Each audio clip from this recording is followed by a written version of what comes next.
හරි අයිබෝන් 2025 දරුවන්ට අදාළව තමයි අපි මූලික වශයෙන් මේ වැඩේ කරන්නේ. මොකක්ද? ඉතා කෙටි කාලයකින් මාස 6ක් වැනි කෙටි කාලයක් තුල ඔයාගේ සම්පූර්ණ විෂය නිර්දේශය ව්‍යාපාර අධ්‍යයනය කියන විෂය ඉවර කරන්න යන්නේ. හරිද?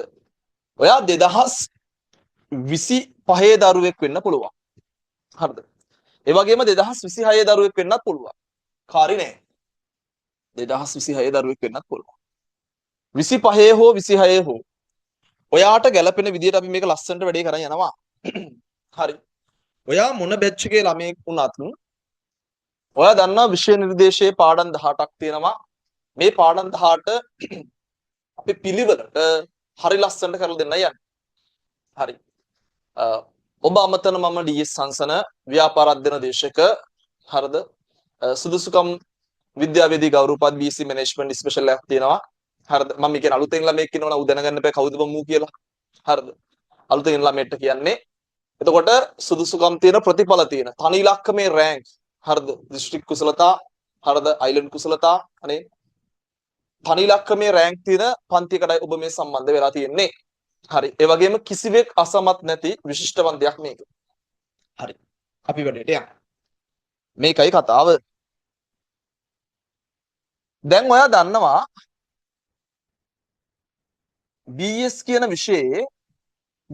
විෂයේ තියෙනවා පාඩම් 18ක්. හරිද? පාඩම් 18ක් තියෙනවා. මේ පාඩම් 18න් 12 වසර ඔයා ඉගෙන ගන්න ඕන පාඩම් 11යි. 13 වසර ඉගෙන ගන්න ඕන පාඩම් 7යි. කොහොමද තියෙන්නේ? මම යනවා මෙන්න මෙතෙන්ට. කොතනටද? මෙන්න මේ 13 වසරේ පාඩම් 7ට. මොනවද 13 වසරේ දින පාඩම් 7? 13 වසරේ දින පුතා එකක් ව්‍යාපාර කළමනාකරණය business management. හරිද? ඊට පස්සේ තියෙනවා මෙහෙයුම් කළමනාකරණය operation management. හරිද? මම නිකන් ලියන්නම් මෙහෙයුම් කළමනාකරණය තියෙනවා. ඊට පස්සේ marketing management තියෙනවා. ඊට පස්සේ finance management තියෙනවා. ඊට පස්සේ human resource management තියෙනවා. මම මේ පිළිවෙලක් නෙමෙයි ඔහි ලියන් යනවා. හරිද? කොහොම management පාඩම් 1 2 3 4 5ක් තියෙනවා. ඊට අමතරව තියෙනවා තොරතුරු පද්ධති කියලා පාඩමකුයි. හරිද? ව්‍යාපාර සැලැස්ම කියලා පාඩමකුයි. ඔන්න විෂය නිර්දේශයේ 13 වසර තියෙන විදිය. මෙන්න මේ පාඩම් 13 වසර දින පාඩම් 7න් පුතා. අපි අද දවසේ ව්‍යාපාර කළමනාකරණය කියන පාඩම මෙන්න මෙහෙම YouTube එක හරහා වඩ දෙනවා. හරි. සම්පූර්ණ විෂය නිර්දේශය උගන්වන මාස 6 වැඩක් මේක. ඔයා මොන මට්ටමේ හිටියත් ඔයාට මොරාල් එක තියෙනවා නම් මේ ගේම ගහන්න ඕන කියලා. ඔයාට ආසාවක් තියෙනවා මේක දිනන්න ඕන කියලා. ඔයා මේ වැඩේට සෙට් වෙන්න ඕන. හරි. මේක ෆස්ට් ෂයි හෝ සෙකන්ඩ් ෂයි හෝ කරන ළමයට හම්බෙච්ච වරමක් කියලා හිතන්න ඕන. හරි. අපි සමහරක් කොටස් YouTube එකේ මේ විදිහට නිකන් දානවා. හරිද? හැබැයි පේමන්ට් කරලා සම්බන්ධ වෙච්ච ළමයිට තමයි සම්පූර්ණ වීඩියෝ මාලාව දාන්නේ. හරිද? ඒ වගේම ලයිව් ක්ලාස් වල සම්බන්ධ වෙන්න පුළුවන් සම්පූර්ණ පේමන්ට් කරපු දරුවන්ට. හරි. මේකයි පුතා වැඩේ. ව්‍යාපාර කළමනාකරණය. හරිද? ඔකට සුද්දා කියන්නේ business management. හරි. business management. ව්‍යාපාර කළමනාකරණය. මේ ලෝකයේ සාර්ථක වෙච්ච හැම මිනිහෙක්ම කළමනාකරුවෙක්. කළමනාකරණය කරපු මිනිහෙක්. හරිද? දැන්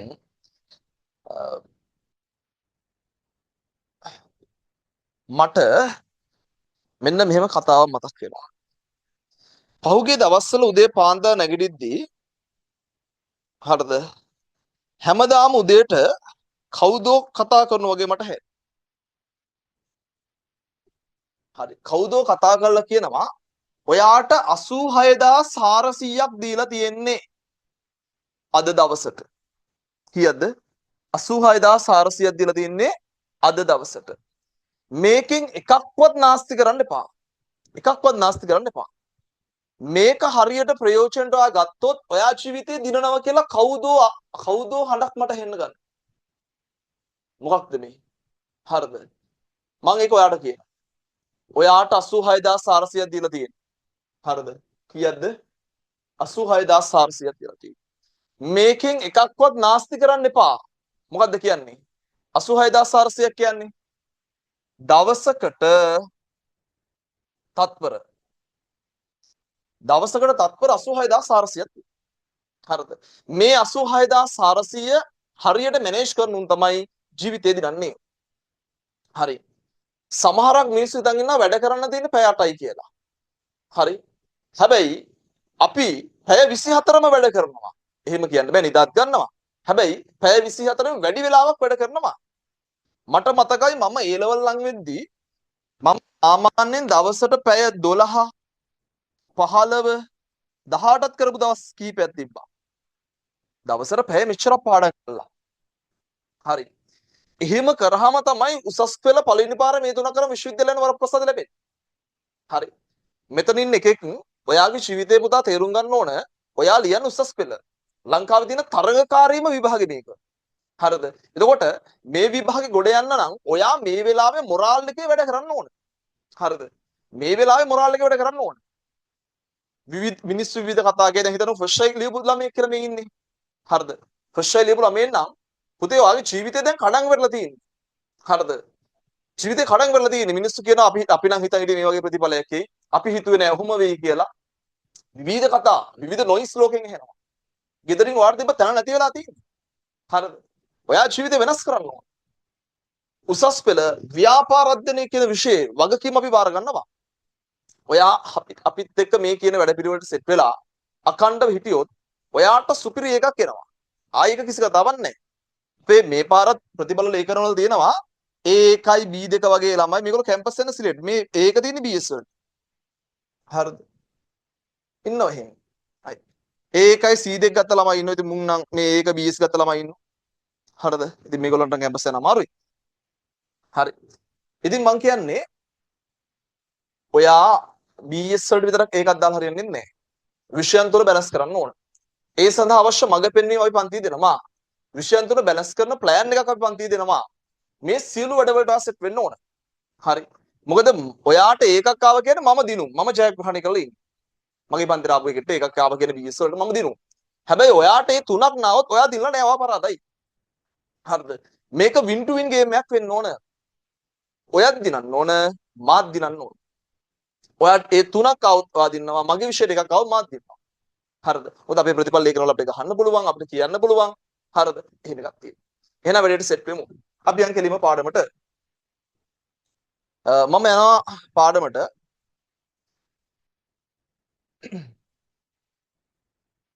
දැන් ව්‍යාපාර කළමනාකරණය බිස්නස් මැනේජ්මන්ට්. හරිද? මේ වාගේ ස්මාර්ට් ටියුට් එකක් හම්බෙලා ඇති. මොකද මේක මාස 6කින් ස්පීඩ් කතා කරන පන්තියක්.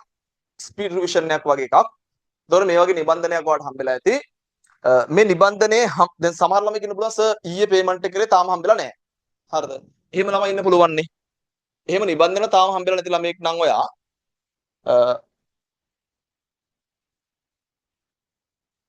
හරි. නිබන්ධන තාම හම්බෙලා නැති ළමයෙක් නම් ඔයා දැන් මේ ස්ක්‍රීන් එකේ එකත් එක බලන්න. හරි. ස්ක්‍රීන් එකේ මම නිබන්ධනේ ෂෙයා කරලා දෙන්නේ. නිබන්ධනේ හම්බෙච්ච ළමයා නම් නිබන්ධනෙත් බලන්න පුළුවන්. නිබන්ධනේ මම ලොකුවට එහෙම මෙන් අර ලියන්න මුකුත් දෙන්නේ නැහැ වැඩිපුර. කිහිපයක් තියෙනවා ලියන්න. හරිද? ඒ දැන් නිබන්ධනේ හම්බුනහම ලියන්න පුළුවන්. ඔයා මේකත් එක පාඩමත් එක ෂෝට් නෝට් එකක් යනවා. හරිද? පාඩමත් එක ෂෝට් නෝට් එකක් යනවා. ඒක ලස්සනට කරලා යන්න ඕන. හරි. ඒ කියන්නේ ඔයා ගන්න ඩබල් කොලයක්.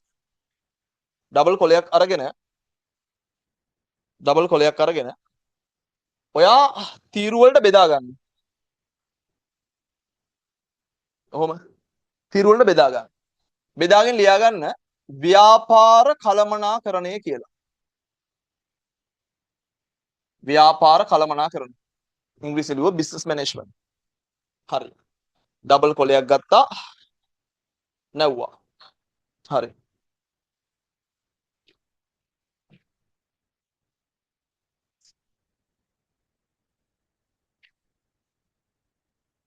නිකන් හිතන්න මේ වගේ කොලයක් කියන. මේ වගේ කොලයක් අරගෙන මේ අතර නවන්න. නවලා මෙන්න මෙහෙම තීරු විදිහට ගන්න. හරි. මෙහෙම නෝට් එකකුත් අපි දාගෙන යන්න හොඳේ. මේ තීරුව තමයි මේ. මේ පැත්තට ලියාගෙන ගියා. ඉවරුනට පස්සේ මේ පැත්තට ගියා. කොහොම යන්නේ වැඩි. හරි. ව්‍යාපාර කළමනාකරණය. මුලින්ම කළමනාකරණය.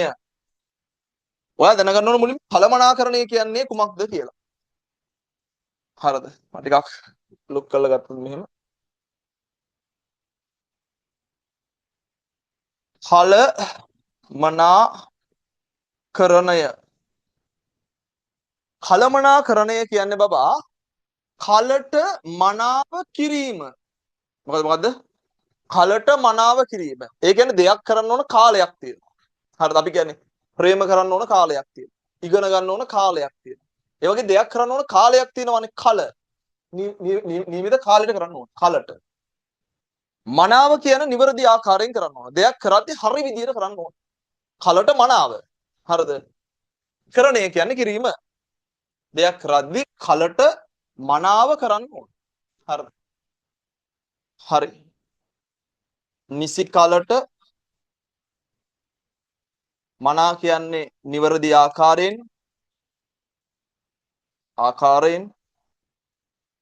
කරණය කියන්නේ කිරීම. දෙයක් කරද්දී ඒක නිසි කලට නිවැරදි ආකාරයෙන් කිරීමට අපි කියනවා කළමනාකරණය කියලා. හරිද? තව විදිහෙන් කිව්වොත් මම ඉංග්‍රීසි වචන තේරුම ගත්තොත් මම මේ උල්ට යවන මේක කොහොම තියන්නම්. ඉංග්‍රීසි වචන තමයි බබා management. manage කරනවා කියන්නේ දෙයක් මෙහෙයවනවා. මෙහෙයවීම. men කියන්නේ මිනිසුන්. හරිද? men කියන්නේ මිනිසුන්. T කියන්නේ මෙතන taskfully. හරිද? ඒ කියන්නේ උපායශීලී ලෙස. උපායශීලී ලෙස. හරිද? මිනිසුන්ව උපායශීලී ලෙස මෙහෙයවීම කළමනාකරණය. මැනේජ්මන්ට් කියන වචනේ තේරුම් ගත්ත විදියට. මිනිසුන්ව උපායශීලී ලෙස මෙහෙයවීම කළමනාකරණය. හරිද? කළමනාකරණය ගැන නිර්වචනය. හරි. මීට අමතරව තව කතාවක් තියෙනවා දෙය ගතික ව්‍යාපාර පරිසරය තුල. එහෙම කතාවක් එක මම කියන්නම් ඉස්සරහට. ඒක ටියුට් එක ලියන්න තියෙනවා. දැන් මුලින් මේක දාගන්න ෂෝට් නෝට් එක ලස්සනට. දැන් මෙහෙමයි. මේක දාගන්න මම ඔයාලට ටයිම් එකක් දෙන්න ඕන හරිනම්. ඒ ටයිම් එක ඔයා ඔය දැන් වීඩියෝ එකක් නෑනේ YouTube එකේ ඔය දැන්. ඔය වීඩියෝ එක පොඩ්ඩක් නතර කරන්න දැන්. නතර කළා මේක ෂෝට් නෝට් එකට දාගන්න. නෝට් එකට දාගන්න මේක. හරි. ඒ ටයිම් එක මම මෙතන නතරලා ඉන්නේ. ඒ කියන්නේ පැය දෙකක විතර පන්තියක් මම පැයකමාරෙන් කරනවා. ඒක කොහොමද? අර අපි සාමාන්‍ය පන්තියක දෙන ටයිම් එකක් තියෙනවනේ වැඩේ කරන්න. දැන් මේක මතක තියාගන්න.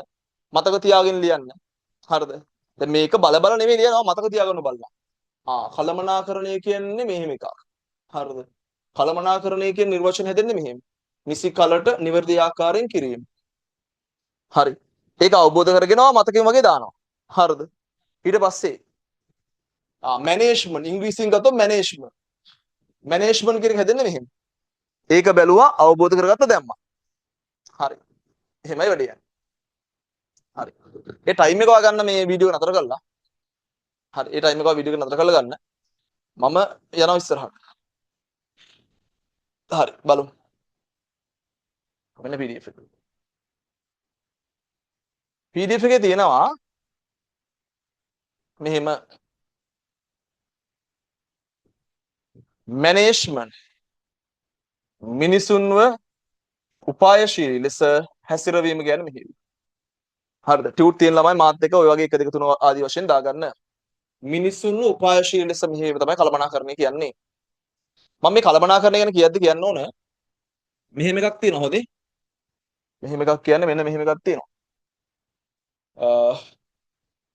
දැන් මම පාඩම් ගැන කිව්වනේ මෙහෙම. මේ මෙන්න මේ පාඩම් 7න් මෙන්න මේ පාඩම් 7න් පාඩම් 5. හරිද? මෙන්න මේ පාඩම් 5 මෙන්න මේ පාඩම් පට්ට වැදගත්. මේ පාඩම් පහෙන් විතරක් සාමාන්‍ය විභාගේ ලකුණු 55ක් විතර ගන්න පුළුවන්. හරිද? මේ පාඩම් පහෙන් විතරක්. පාඩම් 18ක් දෙනු මේ පහෙන් විතර ලකුණු 55ක් විතර ගන්න පුළුවන්. ඒ වගේම මෙන්න මේ ව්‍යාපාර කළමනාකරණය කියන පාඩමෙන් සාමාන්‍යයෙන් ලකුණු 9ක් විතර එනවා. ඉතින් මේක පට්ට වැදගත් පාඩම්. මේ 55න් 9ක් තියෙන මෙතන. හරිද? එතකොට මේ පාඩම් පහ පට්ට වැදගත්. ළමයෙක්ට 100ක් ගන්න පුළුවන් මේ පාඩම් පහ විතරක් පුළුවන් ළමයට. හරි. S එක ගන්න පුළුවන් මේ පාඩම් පහෙන්. 100ක් ගන්න පුළුවන් මේ පාඩම් පහයි. තව ඉරි ගහනේ අර එමින් කනවලට හරින ඒවා තියෙනවා. හරිද? ඒකද මෙතන ලොකු බරක් තියෙනවා පුතා. හරිද? ගොඩක් ව්‍යාපාර අධ්‍යයන කරන ගුරුවරු මේ පාඩම් මුලින් කරන්න හේතුව ඕක. හරි. රිවිෂන් එකේ ගොඩක් කාලෙ මුලින් වෙන්නේ මේ පාඩම්නේ. දැන් අපි ස්පීඩ් රිවිෂන් එකකට මෙහෙම මාස 6 කෝස් එකේ මෙහෙම. ඉතින් මේ පාඩම් ගන්න හේතුව ඕක. හරිද? පැහැදිලිද? පියන් වැඩේ.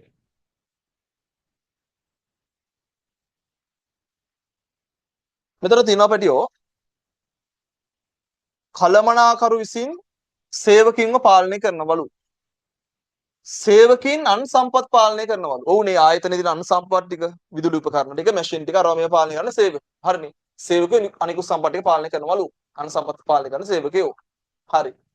අන්න එහෙම තමයිලු අරමුණු කරා යන්න අදහසක් තියෙන්නේ. හරි. ඊළඟට දෙනවා සංවිධානයක් කියන්නේ මොකක්ද කියලා. සංවිධානයක්. මට සංවිධානයක් කියද්දි මතක් වෙන්නේ අන්තර් විශ්වවිද්‍යාල ශිෂ්‍ය බල මණ්ඩලය වගේ එකක්. අන්තරේ. හරිද? මේ වෙද්දී JVP ආණ්ඩුවක ප්‍රධානම අභියෝගය වෙලා තියෙන පෙරටු ගාන. හරිද? අන්තරේ අපි කැම්පස් වල ඉන්න කාලේ හරිද අපි මේ ඉතාලම ඈතකදී හිටියේ. හරිද? කැම්පස් වලට අපි අවුරුද්දක් දෙකක් ඉන්නේ වෙන්නේ. හරිද? එතකොට මේ මෑතකදී අන්තරේ ගොඩක් බලය තිබි පෙරටුගාමි ගාව තමයි. හරිද? අන්තර් විශ්වවිද්‍යාල ශිෂ්‍ය බල මණ්ඩලය කියන්නේ මොකද්ද? ලංකාවේ සියලුම විශ්වවිද්‍යාල එක්ක වෙලා හදාගත්ත සංවිධානයක්. මොකද්ද? නිදහස් අධ්‍යාපනය සුරකින්න පොදු අරමුණක් තියෙනවා බබා. පොදු අරමුණක්. පොදු අරමුණක්. පොදු අරමුණක් ඉටු කරගන්න මිනිසුන් කණ්ඩායමක් ලෙස ඒක රාශී වෙලා තියෙනවා. පොදු අරමුණක් ඉටු කරගන්න මිනිසුන් කණ්ඩායමක් ඒක රාශී වීමකට අපි කියනවා සංවිධානයක් කියලා. හරිද? පොදු අරමුණක් ඉටු කරගන්න මිනිසුන් කණ්ඩායමක් ඒක රාශී වීමකට අපි කියනවා සංවිධානයක් කියලා.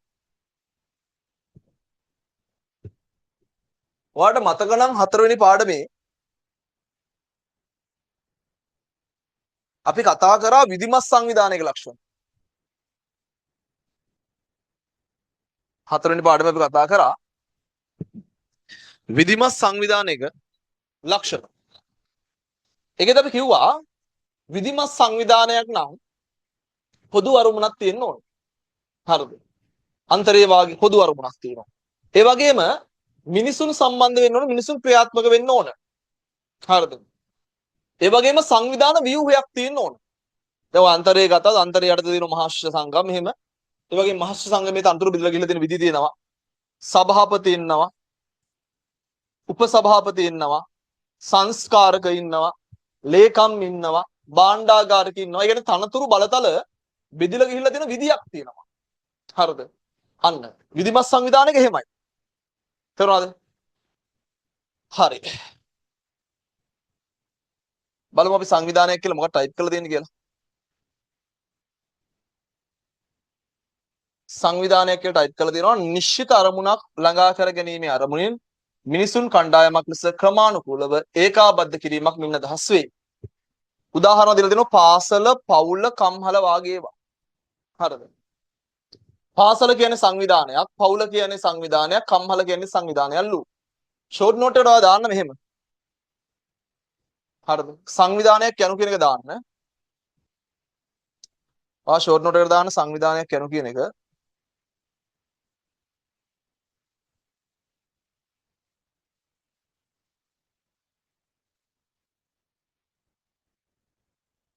ෂෝට් නෝට් එක වගේ මෙහෙම තියෙනවා.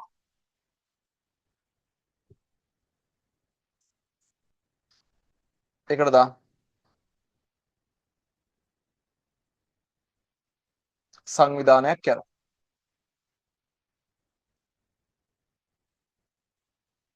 මම මේ පැත්තේ දාන්න. හරි.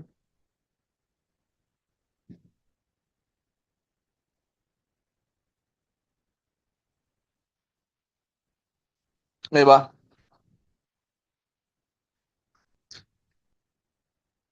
සංවිධානයක් යනු නෝට් එකට දාන්න. මොකද්ද? පොදු අරමුණක්. මම කොහොමද දාන්නේ? පොදු අරමුණක් ඉටු කරගන්න මිනිසුන් කණ්ඩායමක් ලෙස කියන එක මම මෙහෙම අඳිනවා. ඒක රාශී වීමක් තමයි සංවිධානයක් කියන්නේ. ඊළඟට මම ලියනවා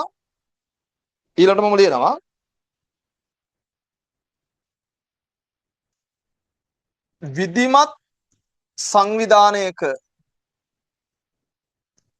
ලක්ෂණ තියෙනවා. මේක හතරවෙනි පාඩමේ අපි කතා කරන්නේ. හරිද? විධිමත් සංවිධානයක ලක්ෂණ තුනක් කතා කරනවා. පළවෙනි කාරණාව තමයි අපි කියනවා පොදු අරමුණක් තියෙනවා කියලා. පොදු අරමුණක් තියෙනවා. හරිද? ආයේ මිනිසුන් ක්‍රියාත්මක වෙනවා. ආයේ සංවිධාන ව්‍යුහයක් තියෙනවා. මොන විධිමත් සංවිධානයක ලක්ෂණ. හරිද? මොකද්ද විධිමත් සංවිධානයක ලක්ෂණ? මෙන්න සංවිධානයක් කියන එක ලිව්වා. සංවිධානයක් කියන්නේ පොදු අරමුණක් ඉටු කරගන්න මිනිසුන් කණ්ඩායමක් ලෙස ඒක රාශී වීම. හරිද? නෝට් එකව දාන්න දැන් මාත්. හරි. විධිමත් සංවිධානයක ලක්ෂණ තමයි පොදු අරමුණක් තියෙනවා මිනිසුන් ක්‍රියාත්මක වෙනවා සංවිධාන ව්‍යුහයක්. හරිද? තමයි විධිමත් සංවිධානයක ලක්ෂණ කතා කරන හතරවෙනි පාඩමේ ව්‍යාපාර සංවිධානය කියන පාඩමේ. හරි. ඊළඟට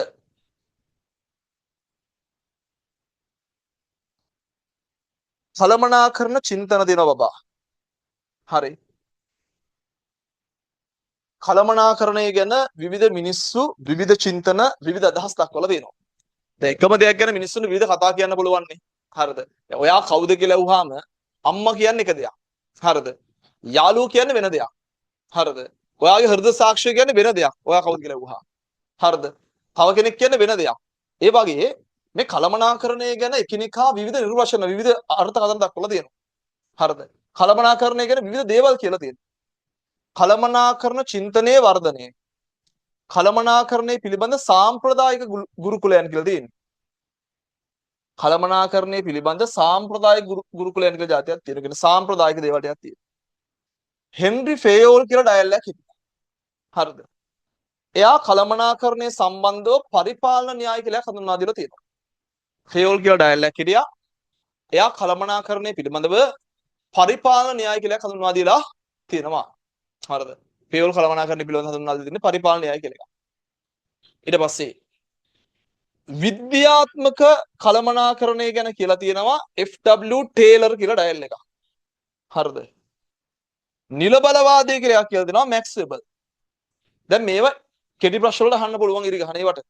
කොහොමද මතක තියාගන්නේ? මම මතක තියාගත්තේ මෙහෙම. පරිපාලන න්‍යාය නම් පරිපාලන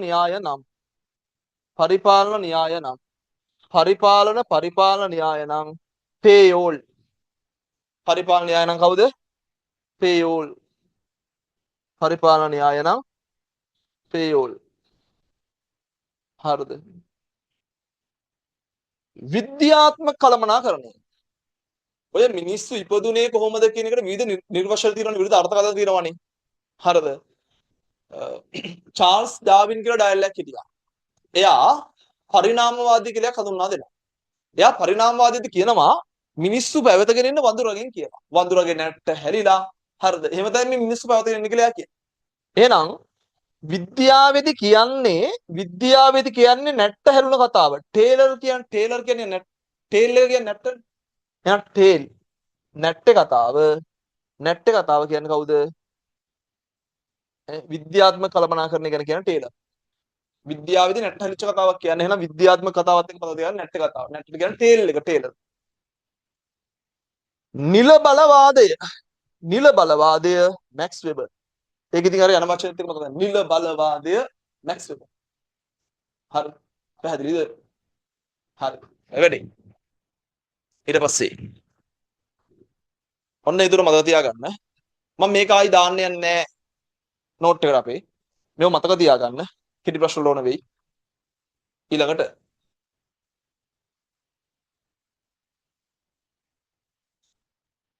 මේව ගැන විවිධ අදහස් තියෙනවා හොදේ. දැන් ටෙලර්ගේ දෘෂ්ටිවාදය දාලා තියෙනවා. මිනිස්සු කියන ආර්ථික සත්‍යයක් කියලා ටෙලර් කියනවා. ඔහු ආර්ථික ප්‍රතිලාභ මත අභිප්‍රේරණය වී ඇති අතර ආර්ථික ප්‍රතිලාභ සඳහා ඍජු ප්‍රතිචාර දක්වයි කියලා තමයි ටෙලර් කියන්නේ. හරිද? මතක තියාගන්න ටෙලර් කියන්නේ මිනිසා යනු ආර්ථික සත්‍යයක්. හරි. මම මේ ෂෝර් නෝට් මම මේ ටියුට් එක කරනවා. ඒ ටියුට් තියෙන ළමයි මේක කරගන්න. අනිත් ළමයි ඉතින් මේක බලාගන්න එච්චරයි.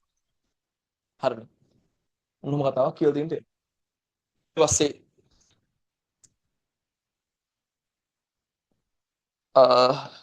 විද්‍යාත්මක කළමනාකරණයේ මූල ධර්ම තියෙනවා පුතා. ඒකෙදි කතා කරනවා මූල ධර්ම වල කතා කරනවා වැඩ කිරීමේ විද්‍යාත්මක ක්‍රමයක් ගැන. වැඩක් කරද්දී ඒක විද්‍යාත්මක ක්‍රමයකට කරන්න. නොහි කරන්න වාලේ කරන්න හොඳ නෑ. හරි. ඒ කියන්නේ යමක් ඉටු කිරීමට ඇති හොඳම ක්‍රමය තෝරාගෙන කරන්න ඕන වාගේ කතාවක් කියන්නේ. හරි. ඊට පස්සේ සේවකින් තෝරගනිද්දිත් එහෙමයි. සේවකින් තෝරගනිද්දී ඒකත් විද්‍යාත්මකව කරන්න ඕන. නිවැරදි තෝරා ගැනීමේ ක්‍රම තුලින් සුදුසු ආකල්පකරේ අවධානය යොමු කර සුදුසු සේවකින් තෝරගන්න ඕන. කියන්නේ අපිට හිතවත් කෙනා නෙවෙයි, ප්‍රසන්න කෙනා නෙවෙයි, දැක්කම අහස හිතන කෙනා නෙවෙයි, සුදුද කළුද කියලා බලන්නේ නැහැ. හරිද? අධ්‍යාපනික සුදුසුකම් තියෙන වැඩේ කරන්න පුළුවන්. දැන් සමහරක් උන්ට අධ්‍යාපන සුදුසුකම් තිබ්බත් වැඩේ කරන්න බැහැ. එහෙම වැඩක් නැහැ. හරිද? මතක තියාගන්න. ඔයාට පඩි ගෙවන්නේ ඔයාට පඩි ගෙවන්න අනාගතේ ඔයාගේ සර්ටිෆිකට් වලට නෙවෙයි. හරිද? ඔයාට තියෙනවා දහම් පාසලේ සහතික, ඔයාට තියෙනවා O level pass කියලා සහතික, O level එලාවෙයි හරි මොකක් හරි. හරිද? ඔයාට තියෙනවා A level A3යි කියලා සහතික, කැම්පස් එකේ ඩිග්‍රිය තියෙනවා, PhD තියෙනවා. ඕවට නෙවෙයි ජොබ් දෙන්නේ. ඔයාට වැඩක් කරන්න පුළුවන් නම් ඒ වැඩේට තමයි සල්ලි ගෙවන්නේ. හරිද? ඔයාට ওই මොන සහතිකෙ තිබ්බද නෑ අර වැඩේ කරන්න බෑ. හරිද? මම කම්පැනියක් දැම්මහම මගේ කම්පැනිට ආව ගන්නව නම් මගේ කම්පැනියේ තියෙන වැඩේ ඔයාට කරන්න පුළුවන් වෙන්න ඕන. ඒ වැඩේ ඔයාට කරන්න බැයි නම් හරිද? වැඩක් නැහැ. හරි. ඔයාගේ සහතික වලින් වැඩක් නැහැ මේ වැඩේ කරන්න බැයි නම්. ඒකයි කතාව. පැහැදිලිද? ඒකෙත් මේ වැඩේ කරන්න පුළුවන් සේවකයන් තෝරගන්න ඕන. ඊට පස්සේ සේවකයන් විද්‍යාත්මකව පුහුණු කිරීම හා සංවර්ධනය. පුහුණු කරද්දී විද්‍යාත්මකව පුහුණු කරන්න එපේ. හරිද? නිවැරදි පුහුණුව සංවර්ධන ක්‍රම සංවර්ධන කියන ලියලා තියෙන වැරදි. ක්‍රම තුලින් සේවකයන් නිවැරදි කරන්න ඕන. මේ අහන්න. මේකයි වැඩි. දැන් මට මතකයි විශ්වවිද්‍යාලයේදී. දැන් මේ දවස්වල ප්‍රශ්න තියෙනවානේ. විශ්වවිද්‍යාලවල නවකවාදී තියෙනවා. හරිද? නවකවාදී මෙහෙම වෙනවා කියලා විවිධ මත දරනවා මිනිස්සු. හරිද? විශ්වවිද්‍යාලය යවන්න බය වගේ අදහසක් එනවා. හරි. දැන් අපි විශ්වවිද්‍යාලේ ගිය කාලෙත් ওই ෆස්ට් එකේ සීසන් එකක් තිබ්බා. හරිද? කට්ටිය කියනවා රැක් සීසන් කියලා මම දන්නවා. කොහොම හරි ඕකෙදී ෆස්ට් ඉයර් ඉද්දි අපිට නිකන් සෙට් නැති දේවල් ගොඩක් වුණා තමයි. හරිද? සෙට් නැහැ නිකන් එහෙම. හරිද? හැබැයි සෙකන්ඩ් ඉයර් ගියාම උගන්වනවා මේ හැම දෙයක්ම කරේ හේතුවක් ඇතුව කියලා. විද්‍යාත්මකව කියලා. හරි. දැන් මම කැම්පස් යන්න කලින් මම ගෙදර කෙනෙක් වතුර බිව්වත් ඒකෙන් වතුර එකක් බොන්න ඒ කෝප්පෙන් වතුර බොන්නේ නැහැ හොඳට හොදන්න නැතුව. හරිද? හැබැයි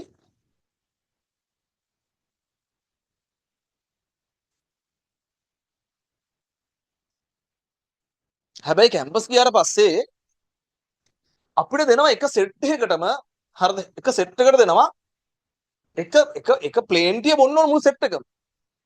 හරිද? අර රවුම් බයිට් තියෙන්නේ. ඒ බයිට් එක දෙනවා කටින් කට යන්න ඕන. හරිද? අතින් අල්ලන්න බෑ.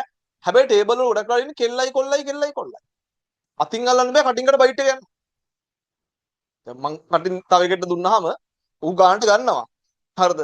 ගත්තට අනිත් එකාට යන්නේ මං කටේ ගහපැත්ත. කොහොමම යන්නේ? වටයක් යවලා ටේබල් එක වටේ මුලින් දීපු කාටින් දැන් උඹ කාපන් කියලා. හරිද?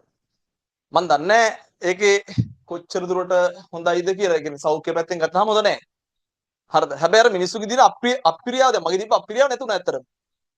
හරිද? මට ඊට කලින් එහෙම ප්‍රශ්න තිබ්බා. සහ ගෙදර අපි සමහරක් ඒවා කෑම කන්න බෑ කියන අරකයි මේකයිනේ. ඒ ප්‍රශ්න ටිකක් නැති කරා. හරිද? බත් ගෙනහම ඔක්කොම එකට දාලා අනලා නේ මට කිරු මූට ගහන් කියලා මූට කිරු මට ගහන් කියලා ඔහොම ඉතින් තියනවා දේවල් ටික. හරිද?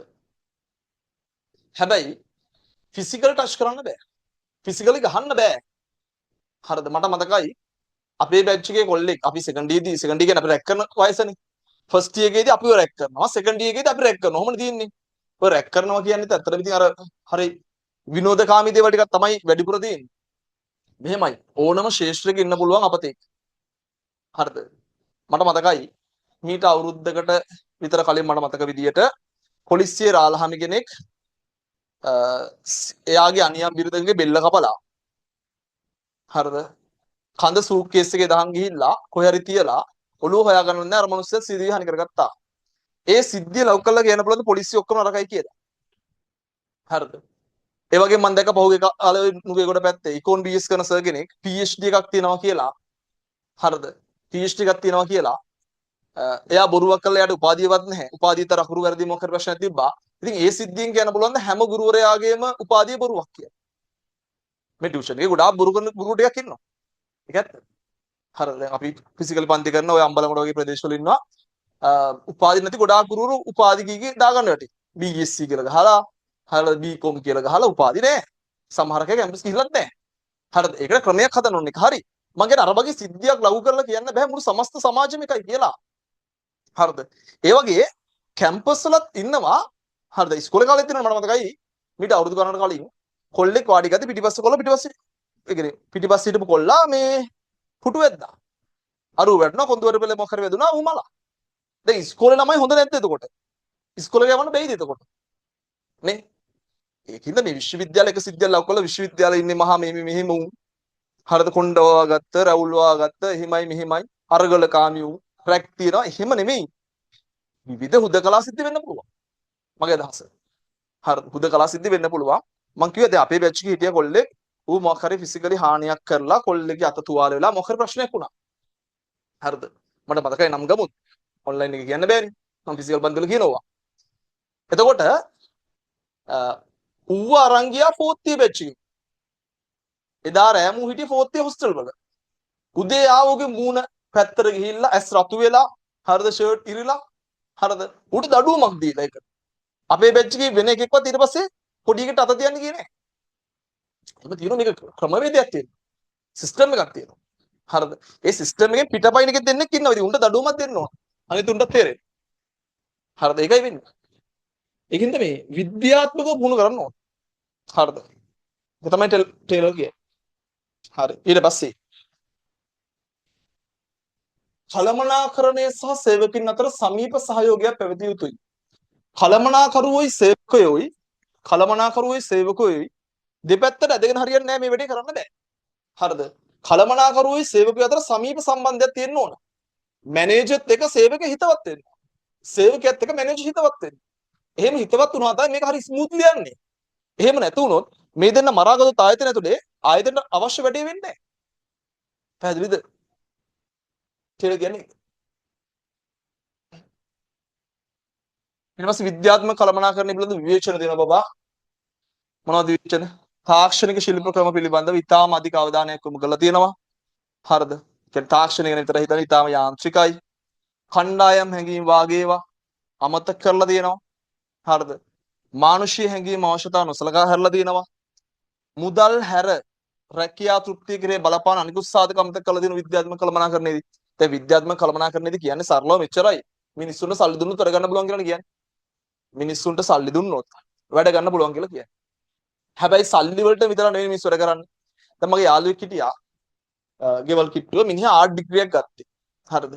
ආර්ට් වලට ජොබ් නැහැ කියලා කියනවනේ. පැහැදිලිව ඇත්ත.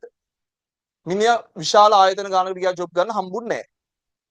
බැරිම වෙලාවේ මිනිහා ඔය මේ කොස්කෝඩ කියලා හරියක් තියෙන ඒ හරියේ අම්බලකට පැත්තේ ඒ පැත්තේ ගාමන්ට් ඇතුළේ මේ ගාමන්ට් එකට ගියා. මේ ගාමන්ට් එකට ගියාට පස්සේ එතන යාට දීලා තිබ්බේ සුපර්වයිසර් කම. ඒ කියන්නේ මහාන නංගිලා හරියට මහානවද කියලා බලන්න. ඒකට ආර්ට් ඩිග්‍රියක් ඕනේ නැහැ. ඒවට උපාධිය ඕනේ නැහැ. හරිද? නිකන් උසස් පෙළ සමත්තුන් ගන්න තැනක් ඒක මම හිතන්නේ. ඒ උසස් පෙළ සමත් නම් ඒකට ගන්න එච්චරයි. ඉතින් මුගේ ආර්ට් ඩිග්‍රියත් ඒ මට්ටමින් තියලා තමයි අරන් තියෙන්නේ එතකොට. මොකද ආර්ට් ඩිග්‍රියක් කරා කියලා මැනේජර් කෙනෙක් විදිහට ගන්න නැහැ. හරි. දැන් මේ මූ ජොබ් එකට යනවා දිගට. හරිද? ඔය ඇයි උඹ ඔහොම යන්නේ වගේ එකක්. හරිද?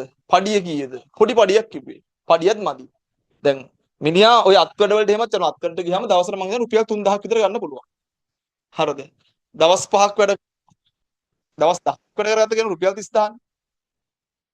හරිද? දවස් 20ක් වැඩ කරොත් 60000. හරිද? හම්බෙන්නේ රුපියල් 40,000ක් වගේ ප්‍රමාණයක් හම්බ. මං කියන අත්වැට්ට දවස් 20ක් ගියාම ඊට වඩා ලාභයිනේ. හරිද? ඊට වඩා ලාභයිනේ. හැබැයි මෙයා යනවා මේකට. ඇයි? අර ගාමන්ට් එකේ නංගිලා ටික සුපර්වයිස් කරන්න තියෙන්නේ. හරිද? ඒ ෆීලින් එකට යන්නේ. ගොඩක් නංගිලා මෙයාට සර් කියනවා. හරිද? මෙයාට වෙන ආතල් එකක් වෙන චිල් එකක් දිනතර. හරිද? මුදල් නෙවෙයි. මුදල් හැර තව සාධක බලපානවා කියා තෘප්තියට. ඒ සාධක හින්දා තමයි මූ ජොබ් එකට යන්නේ. හැබැයි විද්‍යාත්මක කළමනාකරණයේදී ටෙලර් ඒක දැක්කේ නැහැ. හරිද? එයා කියන එහෙම වෙනව බලපාන්නේ නැහැ වගේ එකක් එයා කියන්නේ. එයා මුදල් ගැන විතරයි කතා කරන්නේ. මානුෂ්‍ය හැඟීම් ගැන එයා කතා කරන්නේ නැහැ. මිනිස්සුන්ගේ හැඟීම් තියෙන වෙන දැනගන්න පුතා. සමහරක් වෙලාවට මුදල් වලට වඩා ඒවා ප්‍රබල වෙන්න. හරි. ඊළඟට සේවකින් මත අධික පීඩනය තියෙනවා. ආර්ථික විශේෂීකරණය වගේව තියෙනවා. හරිද? නිකන් ඕවා දැනගන්න ඕවා නිකන් දැනගත්තාම ඇති. ඊට පස්සේ මැක්ස් වෙබර්ගේ දර්ශනය තියෙනවා නිල බලවාදී කියලා එකක්. මේවා ටියුට් එකපාරක් බාන ඒති හොදේ. නිල බලවාදී. නෝට් එකට දාන්න ඕනේ මම නෝට් එකට දානවා. මේ මාත් එක මේ ගන්න දැනුම ගන්න. මේ වීඩියෝ එක දෙපාරක් බලන්න ඕනේ. හරිද? හරි. මැක්ස් වෙබර් වෙබර් තමයි නිල බලවාදී කියන්නේ. එයාගේ නමත් එක්ක බැලුවා නිකන් මැක්ස් වෙබර්. හරිද? නිල බලවාදී. එයා කියනවා සමාජය තුළ පවතින සංවිධාන වර්ග අතරින් තාම සාර්ථක සංවිධාන වර්ගයේ නිල බලවාදී සංවිධාන කියලා. වෙබර් කියන්නේ නිල බලවාදී නිලයට ලැබෙන බලයක්. නිලයට බලයක් ලැබෙනවා. ඒ බලය හරියට ක්‍රියාත්මක කරන්න ඕන කියලා. නිලයට ලැබෙන බලයක් ඒ බලය හරියට ක්‍රියාත්මක කරන්න. නිල බලවාදී කියන්නේ. හරිද? දැන් පොලිසිය මහත්තයෙක් කවුරු හරි වැරද්දක් කරාම ඒක නීතිය හරියට ක්‍රියාත්මක කරන්න ඕන. නිලයට බලයක් තියෙනවනේ ඒ බලය ක්‍රියාත්මක කරන්න ඕන. එහෙම නීතිය ක්‍රියාත්මක වෙනවා නම් රටේ ඒක නීතිය JVP වුණත් නේ වෙන පක්ෂයක වුණත් ක්‍රියාත්මක වෙන්න ඕන. නේ හිතවත් වුණත් පොලිසිය නැදත් ක්‍රියාත්මක වෙන්න ඕන. තමන්ගේ දරුවෙක් වුණත් ක්‍රියාත්මක වෙන්න ඕන. අන්න එහෙමනම් මේ රට හදන්න පුළුවන්. ඒක තමයි මෙයා කියන්නේ. වෙබර්ට අනුව නිත්‍යානුකූල වන්නා වූ සහේතුක වන්නා වූ එකම සංවිධාන වර්ගය තමයි නිල බලවාදී සංවිධානය. එවැනි සංවිධාන සෑම විටම නීති රීති පද්ධතියක් මනා ලෙස නිර්වචනය කරන ලද අධිකාරිය ගලා යාමේ දූරාවලියක් වැනි ප්‍රබල ලක්ෂණයන්ගෙන් සමන්විතයි කියලා කියනවා. නීති රීති පද්ධතියක් තියෙන්න ඕන. ඒ නීති රීති ටික ක්‍රියාත්මක කරන මිනිස්සුන්ට ලස්සනට බලය බෙදලා ගිහලා තියෙනවා. පැහැදිලිද? නීති රීති පද්ධතියක් තියෙන්න ඕන. ඒ නීති රීති ටික ක්‍රියාත්මක කරන ලස්සනට බලය බෙදලා ගිහලා තියෙනවා. මේ දෙකම තියෙනවා නම් ඕකේ වැඩි. හරිද? පැහැදිලිද? හරි වැඩි. ඊට පස්සේ ඔන්න වෙබර්ගේ දර්ශනේ. මේ වෙබර්ගේ දර්ශනේ වචන දෙකක් තිබ්බා බබා. එකක් තිබ්බා සහේතුක වේ කියලා. මොකද සහේතුකයි කියන්නේ? සහේතුක එකේ ඔපොසිට් වර්ඩ් එක විරුද්ධ ලිංගික පදය විරුද්ධ පදය අහේතුකයි. අහේතුකයි කියන්නේ හේතුවක් නෑ වාගේ එකක්. සහේතුකයි කියන්නේ හේතු සහිතයි. මක් නිසාදයක් ළඟා කර ගැනීමට අපේක්ෂිත අරමුණු නිශ්චිතව හඳුනාගෙන සහ නිර්වචනය කොට ඇති වෙනවා. අරමුණු නිශ්චිතව තියෙනුනේ මේ වැඩේ කරන්නේ මේක හින්දා. අන්න සහේතුකයි හේතු සහිතයි. දැන් මොකෙට් හරි ගහද්දී හරි කියන්න උට ඔබ මේ වැරද්ද කරපු බින්ද ඔබට ගහන්න. පාරයේදී මොනසෙ නිකන් අල්ලගෙන ගන්න හරියන්නේ නැහැ. එයාට කියනවා හේතුනේ. හරිද? මේ දවස්වල පාතාලේ විදි තියා ගන්නවනේ. හරිද? අනුරු කුමාර ආපු ගමන් හදනවා කිව්ව මන් දන්නේ තාම හැදුවේ නැහැ මං හිතන්නේ. හරි. එතකොට ඒ විදි දින මනුස්සර කියනවා ලං වෙලා උඹ මේ වැරද්ද කරා ඒකයි උඹට විදි දියන්නේ කියලා. හරි ඌ දන්නේ නැහැ පාරේට ගම විදි වදිනවා ඌ මැරෙනවා එච්චරයි. තේරුම් ගන්න. හරිද? සහේතුක වෙන්න ඕනේ. හේතු කියන්නේ. හරිද? උඹ මේ වැරද්ද කරා ඒකින් තමයි උඹට මේ දඩුවම දෙන්නේ. හරිද? එහෙම වෙන්න ඕන සහේතුක වෙන්න ඕන. ඒ වගේම නීත්‍ය අනුකූල වෙන්න ඕන. ඒ කියන්නේ පැහැදිලිව නිර්වචනය කරන ලද නීති රීති ක්‍රියාපටිපාටි පද්ධතියක් මගින් නියමිත අධිකාරී බලය පිහිටුවා ඇති බැවින්. හරිද දැන් මෙහෙමනේ අපි අහලා තියෙනවා ගෝඨාභය රාජපක්ෂේ කාලේ ගෝඨාභය රාජපක්ෂ ආරක්ෂක ලේකම් ඉන්න කාලේ මේ රටේ සුදු වෑන් සංස්කෘතියක් තිබ්බා කියලා. ඒ කියන්නේ වැරදි කරපු මන් දැක මර්වින් සිල්වා කියනවා එයා දවසක් ගෝඨාභයත් එක්ක ගෙදරකට ගියා. ඒ ගෙදරට ගිහින් එන ගමන් මර්වින්ගෙන් අහනවා ගෝඨාභය කොහෙන්ද දරුට අච්චර සල්ලි වාගේ. ඊට පස්සේ එයා නීත්‍ය අනුකූල නොවන ව්‍යාපාර කරන බව දැනුම් දුන්නාට පස්සේ ගෝඨාභය කියනවා වෙඩි තියලා දාපන් කියලා. ඊට පස්සේ මර්වින් කියනවා මහින්දට කතා කරලා තමයි මේ මනුස්සයා බේරගත්තේ. හරිද? අන්න නීත්‍යානුක්‍රම ක්‍රමවේද නෙවෙයි. හැබැයි ඒවා සමහරක් විට ඕන වෙනවා. දැන් අපි සිංගප්පූරුව ගැන නිතර කතා කරනවානේ. සිංගප්පූරුව මරු රටක්. සිංගප්පූරුවක් කරන්න ඕන වාගේ එකක්. සිංගප්පූරුව හදපු එක ගැන ලී කුවාන් යුන් පොතක් ලියලා දිනවනේ. ලී කුවාන් යුන්ගේ පොත තියෙනවනේ. ලී කුවාන් යුන්ගේ පොතේ තියෙනවා මෙන්න මෙහෙම කතාවක්. රාජ්‍යයට විරුද්ධව හඬ අවදි කරන, දේශයට විරුද්ධව කැරලි ගහන මිනිසුන්ට ඊළඟ දවසේ හිරු එළිය දකින්න ඉඩ තිබ්බේ නැහැ කියලා. ඒ කියන්නේ රාජ්‍ය කියන්නේ ඉතින් ආණ්ඩුවනේ. එයා යහපත් විදිහට වැඩක් කරා කියලා එයා හිතනවා ඇති. ඒ වැඩේට විරුද්ධව විවිධ මත දරන විවිධනේ බාධා කරන මිනිස්සුන් ඊළඟ දවසේ හිරු එළිය දකින්න තිබ්බේ නැහැලු. නීත්‍යානුක්‍රම වේද නෙවෙයි. හැබැයි අනුර කුමාර මේ වෙලාවේ කියනවා අපිට මේ දඩුවම් කරන්න බෑ. ඒක නීති රීති පද්ධතියක් තියෙන උසාවියක් තියෙනවා. ඒ අධිකරණ පද්ධතිය මගින් තමයි දඩුවම් දෙන්නේ. අන්න නීත්‍යානුකූල ක්‍රමවේද. හරිද? ඒ විදියටම මේ රට කොට දාන්න පුළුවන්ද කියලා ප්‍රශ්නයක් තියෙනවා. හරිද? හැබැයි වෙබර් කියන්නේ ඒ ක්‍රමවේද ගැන. හරිද? පැහැදිලිද? නිල බලවාදී සංවිධානයක මූලික ලක්ෂණ දෙන පුතා. නිල බලවාදී සංවිධානයක පහත සඳහන් ලක්ෂණයන්ගෙන් සමන්විත බව වෙබර් කියනවා. පළවෙනි එක තමයි විධිමත් නීති රීති පද්ධතියක් තියෙනවා. හරි. ඊට පස්සේ පැහැදිලිව නිර්වචනය කරන ලද පරමාර්ථ හා අරමුණු තියෙනවා. හරිද? වැඩ බෙදීමේ වැඩ බෙදීම හා විශේෂීකරණය තියෙනවා. වැඩ බෙදුවාම කොහොමද විශේෂීකරණය වෙනවනේ?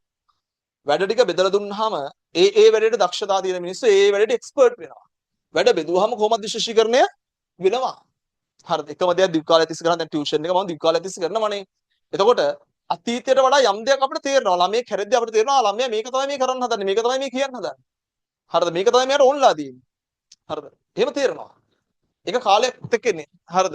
ඊට වැඩ බෙදුවාම එකම දෙයක් කරනවා. එතකොට වැඩ බෙදුවාම එතකොට එකම දේ කරද්දී ඒකට එක්ස්පර්ට් වෙනවා. ඊට පස්සේ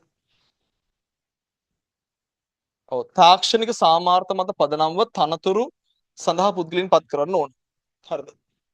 ඒ දේවල් වලට තාක්ෂණික හැකියාව දින කට්ටිය තමයි පත් කරන්න ඕන. ආයි නීති රීති මත පදනම් වූ අධිකාරිය. හරිද? නීති රීති වලින් හදන්න ඕන වගේ එකක් තමයි කියන්නේ. හරිද? පෞද්ගලිකත්වය කියලා හේතුත් තියෙනවා. ඊළඟට මොකක්ද?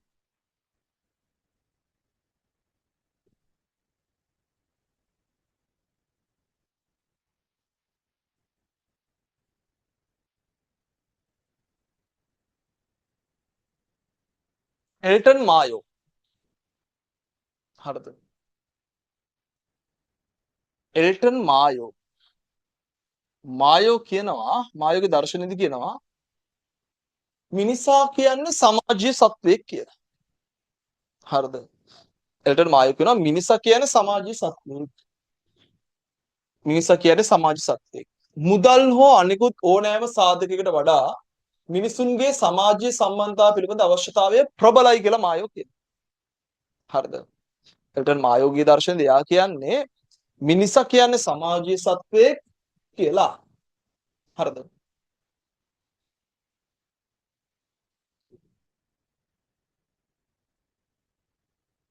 ඊළඟට තව මොකක්ද කියන්නේ? මුදල් හෝ අනිකුත් ඕනෑම සාධකයකට වඩා මිනිසුන්ගේ සමාජීය සම්බන්ධතාව පිළිබඳ අවශ්‍යතාවය ප්‍රබලයි.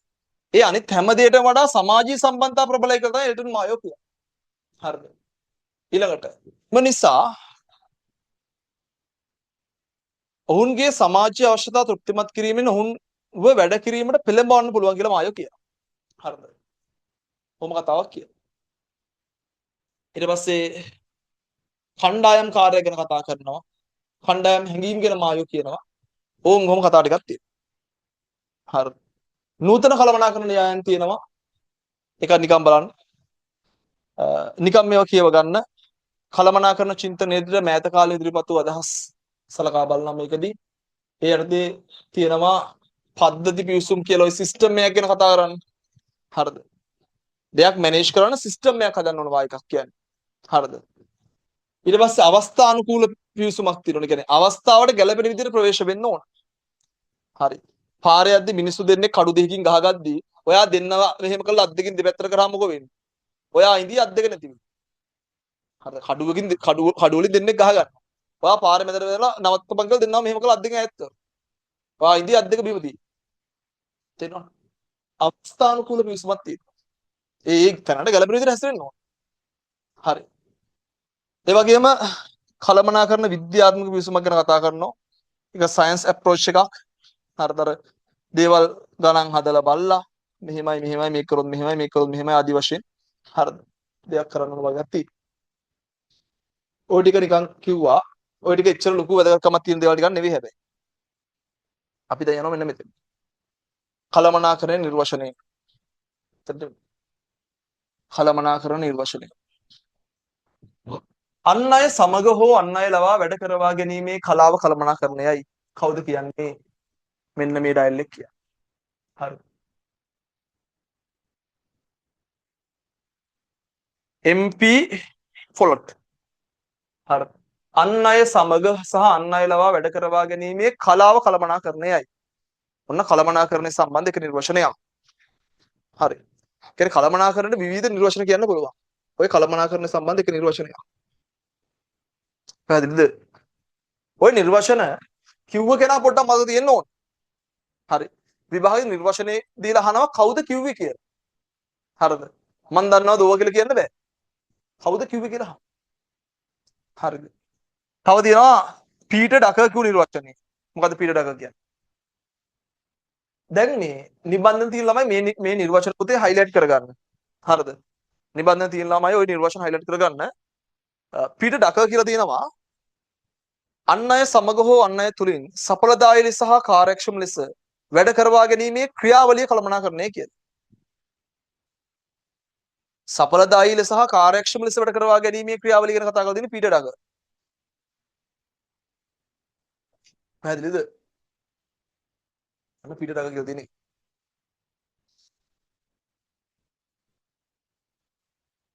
ඊට පස්සේ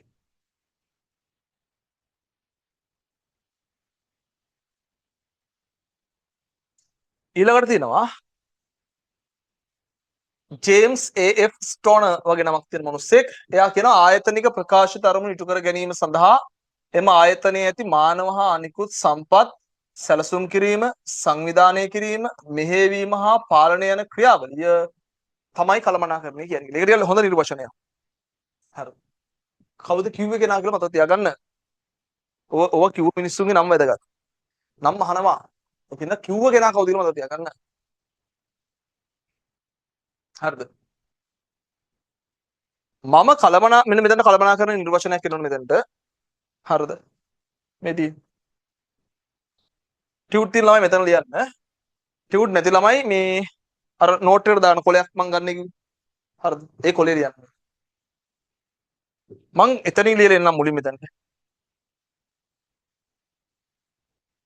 මම බෝඩ් එකේ ලියන්න මේ බා. කළමනාකරණය කියන එකට දිගු නිර්වචනයක්. මෙන්න එහෙම කියන්නේ. ගතික ව්‍යාපාර පරිසරයක් තුල සංවිධානයක මොනවද අරමුණු සහ පරමාර්ථ කොහොමද සඵලදායී හා කාර්යක්ෂම ලෙස ඉටු කර ගැනීමට සංවිධානයේ සතු සම්පත් මොනවා කිරීමද සැලසුම් කිරීම විධානය කිරීම මෙහෙයවීම හා පාලනය නැමැති සමස්ත ක්‍රියාවලිය තමයි කළමනාකරණය කියන්නේ. මම ආයෙ පැහැදිලිව කියනවා.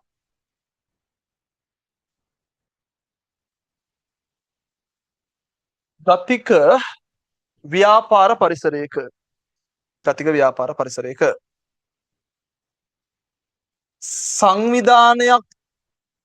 සංවිධානයක කියන්නේ ව්‍යාපාර සංවිධානයක ගොඩක් වෙලාවට සංවිධානයක මොනවද අරමුණු හා පරමාර්ථ මේව වෙනම කතා කරනවා. අරමුණු හා පරමාර්ථ මොනව කර ගැනීමද සඵලදායීව හා කාර්යක්ෂමව ඉටු කර ගැනීම සඳහා සංවිධානයේ සතු සම්පත් භෞතික සම්පත් තියෙනවා මානව සම්පත් තියෙනවා මූල්‍ය සම්පත් භෞතික මානව මූල්‍ය ආදී සම්පත් මොනව කිරීමද සැලසුම් කිරීම සංවිධානය කිරීම මෙහෙයවීම හා පාලනය නැමැති ක්‍රියාවලිය සැලසුම් කිරීම සංවිධානය කිරීම මෙහෙයවීම හා පාලනය නැමැති ක්‍රියාවලිය තමයි කළමනාකරණය කියන්නේ. ඔන්න කළමනාකරණය සම්බන්ධ නිර්වචනය. ෂෝට් නෝට් එකට ඔහොම දැම්මත් ලස්සනයි. හරිද?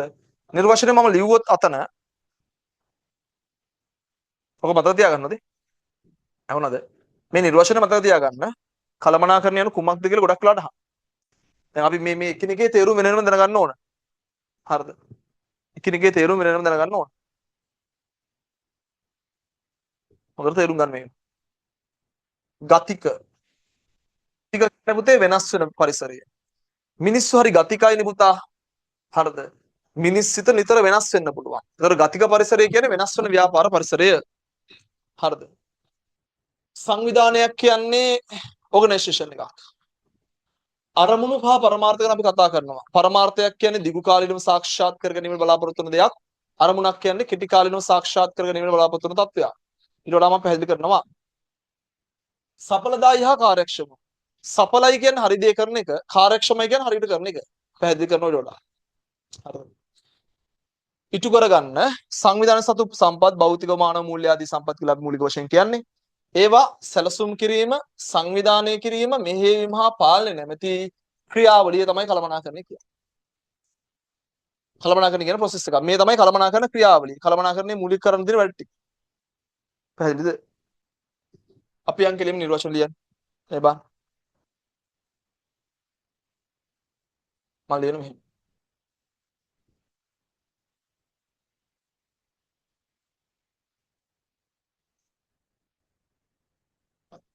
ගතික ව්‍යාපාර පරිසරයක් තුල කළමනාකරණය කියන නිර්වචන.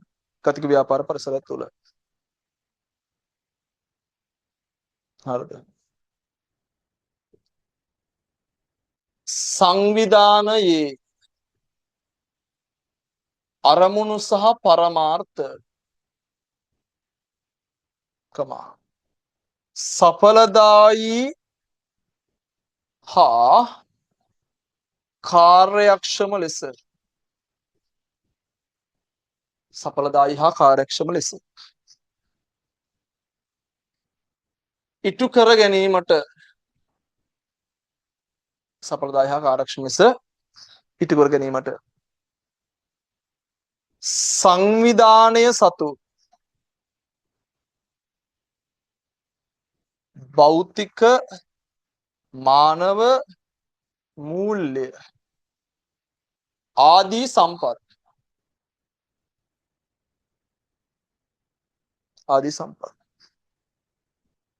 සැලසුම් කිරීම සංවිධානය කිරීම මෙහෙයවීම හා පාලනය නැමැති සමස්ත ක්‍රියාවලිය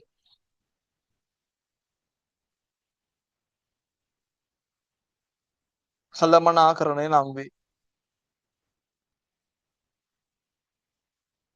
වැඩි. ඔන්න ඔහොම ලියා ගන්න ඕනේ. හරි. ඔන්න කළමනාකරණය ගැන දර නිර්වචනය ලියුවා. හරි.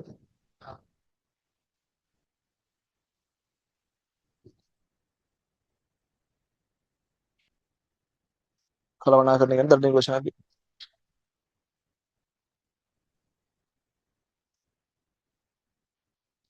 දැන් මේ නිර්වචනයේ මට මෙහෙම පාඩම් මම මේක උගන්වලා තියෙනවනේ පුතා. අපි ඉගෙන ගද්දී පාඩම් කරලා තියෙනවා.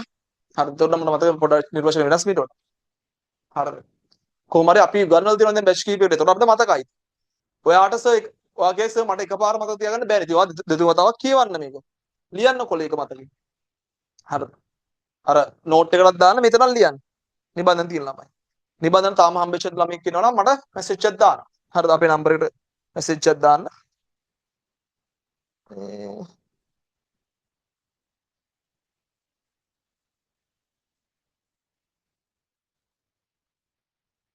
අපේ නම්බර්ස් තියෙනවා 0.77යි 482යි 10යි 10. නිබන්ධන තාම හම්බුන්නේ නැහැ. මැසේජ් එකක් දාන්න. 070යි 272යි 36යි 90යි. මේවට මැසේජ් දාලා නිබන්ධන ගෙනද ගන්න.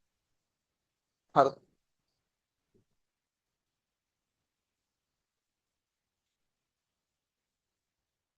ඊළඟට අර නිර්වචනයේ තිබ්බා ව්‍යාපාරයක් සතු සම්පත් කියලා. හරිද? මේ තියෙන සම්පත්. සම්පත් ගැන කතා කරද්දී භෞතික මානව මූල්‍ය ආදී සම්පත් කියලා සම්පත් වර්ග ගන්න පුළුවන්. ඊට අමතරව සම්පත් වර්ග මෙන්න මෙහෙම ගන්න පුළුවන්. ව්‍යාපාර කටයුතු වලට පුතේ යෙදවුමක් ලෙස භාවිතා කරන ඒවාට තමයි සම්පත් කියන්නේ. හරිද? යෙදවුම ලෙස භාවිතා කරනවට අපි කියනවා සම්පත් කියලා. හරිනේ. එතකොට අතීතයේදී තිබ්බේ භූමිය ශ්‍රමය ප්‍රාග්ධනය විවසායගත්තේ කියලා. ආර්ථික විද්‍යාවේ තාමත් කියන්නේ එහෙම. සම්පත් කියන්නේ මොනවද කියලා අහුවම කියනවා භූමිය ශ්‍රමය ප්‍රාග්ධනය සහ විවසායගත්තේ කියලා. හරිද? ඒක තමයි ආර්ථික විද්‍යාවේ සම්පත් ගැන කියන කතාව. ඊට අමතරව තව සම්පත් තියෙනවද? ඔව්. දැන් මෑත අතීතයේ තියෙනවා මෙහෙම. මානව සම්පත්, මූල්‍ය සම්පත්, භෞතික සම්පත්, තොරතුරු කියලා තියෙනවා. ලොකුට හිතන්න එපා. මෙන්න මෙතෙන්ට එන්නකො. මෙන්න මේ සම්පත් වර්ගීකරණය වෙන්නේ. මෙන්න මේක තමයි ඕනේ. වර්තමානයේ සම්පත්. ඔන්න වර්තමානයේ සම්පත්. හරිද? මොනවද? මානව සම්පත කියන්නේ මෙන්. පැහැදිලිද? මානව සම්පත කියන්නේ මෙන්. ඊළඟට මූල්‍ය සම්පත කියන්නේ money. සල්ලිනේ. මූල්‍ය සම්පත කියන්නේ money. ඊළඟට ද්‍රව්‍ය කියන්නේ material. ඒත් M. හරිද? ද්‍රව්‍ය කියන්නේ material. ඊට පස්සේ යන්ත්‍ර කියන්නේ machine. යන්ත්‍ර කියන්නේ machine. තාක්ෂණය කියන්නේ method. ඒත් M. හරිද? වෙළඳපොළ කියන්නේ market. ඒත් M. කාලය කියන්නේ time. හැබැයි M අකුරක් ගන්න ඕනේ නේද minutes කියලා ගන්න. එහෙනම් ඔයාට පේනවද මෙතන M අකුරු 7ක්. එහෙනම් මේ ටිකට කියනවා 7Ms කියලා. ඔන්න 7Ms. මොනවද 7Ms කියන්නේ? සම්පත් වර්ග 7. 7Ms කියන්නේ මොනවද? සම්පත් වර්ග 7. මොනවද සම්පත් වර්ග 7? men, money, materials, machines, methods, market, means.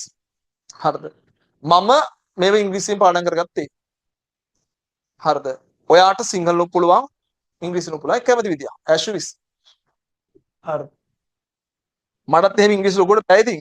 නමුත් මේ සිංහල වලට මට ඉංග්‍රීසියෙන් පාඩම් කරන්න පුළුවන් කියලා මට හිතුණා ඒ දවස්වල. ඔයා කැමති විදිහට පාඩම් කරගන්න. ඒක ඔය කැමැත්ත. හරිද? ඊට අමතරව තව 2C's කියලා එකක් තියෙනවා.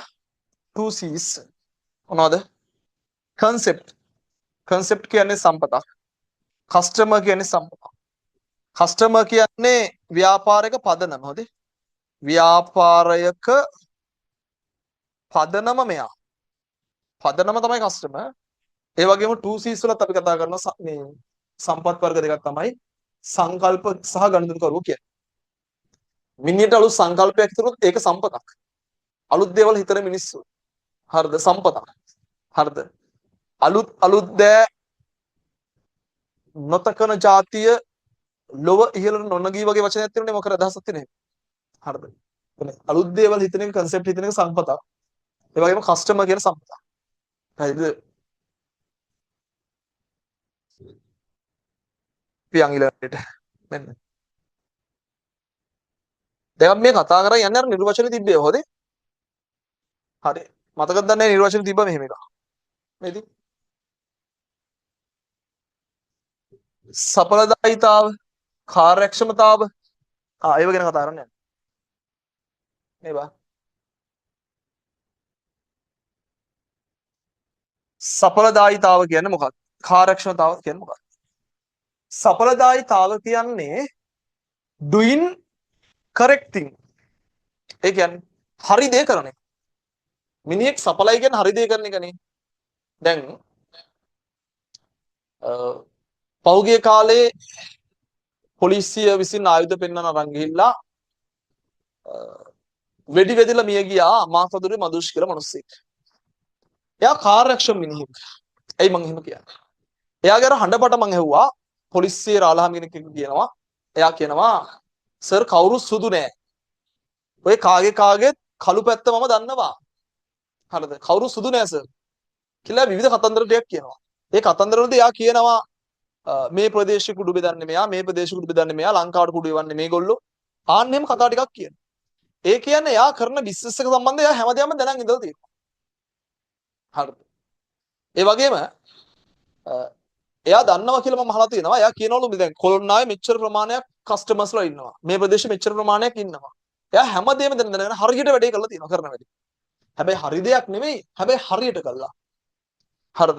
මේ වෙලාවේ ඉගෙන ගන්න එක තමයි සඵලදායී වැඩේ. හරිද? ළමයට පුළුවන් මේ වෙලාවේ ඉගෙන ගන්න නැතුව වෙන මොන හරි දෙයක් කරන්න. හරිද? ඒ කරන දේ හරියට කරොත් ඒක කාර්යක්ෂමයි. හරි. කරන දේ මොකක් හරි දෙයක් හරියට කරනවා. අන්න කාර්යක්ෂමයි. මේ වෙලාව ඉගෙන ගත්තොත් අන්න සඵලයි. මේ වෙලාව ඉගෙන ගන්න එක හරියට කරනවා. අන්න ඒතර කාර්යක්ෂමයි සඵලදායී කියන දෙකම තියෙනවා. පැහැදිලිද? හරිද? මේ වෙලාවේ ඉගෙන ගන්න එක තමයි සඵල දේ. නිවැරදි දේ තෝරා ගැනීමයි. එනම් යමක් ඉටු කිරීමට පවතින විකල්ප ක්‍රියාමාර්ග අතරින් වඩාත් නිවැරදි ක්‍රියාමාර්ගය තෝරා ගැනීම තමයි සඵලදායීත්වය කියන්නේ. හරි දේ තෝරගෙන කරනවා. හරි දේ කරනවා. හරි. වඩාත් නිවැරදි දේ තෝරාගෙන හයිලයිට් කරන්න. හරි. මේවත් දාන්න මේකට නෝට් එකට දාන්න. සඵලදායීත්වය අනු කියලා අරගෙන ලියන්න. හරිද? සඵලදායීත්වය අනු නිවැරදි දේ තෝරාගෙන සිදු කිරීමයි. සඵලයි කියන්නේ හරි දේ කරන්නේ. නිවැරදි දේ තෝරාගෙන සිදු කිරීමයි. නිවැරදි දේ තෝරාගෙන සිදු කිරීමයි. පැහැදිලිද? ඊට පස්සේ කාර්යක්ෂමතාවට යම්.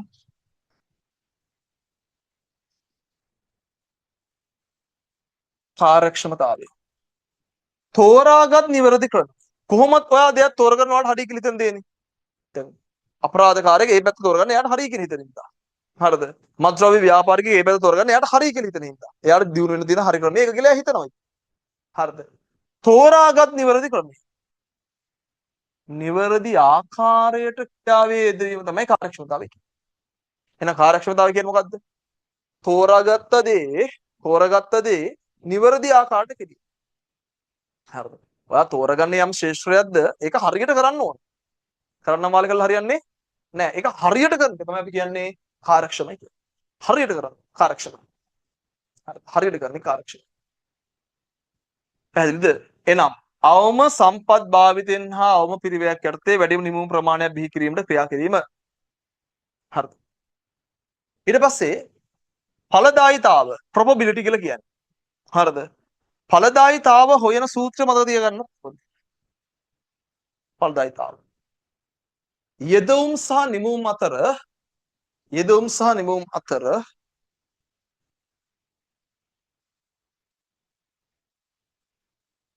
අනුපාතික සම්බන්ධතාවයයි.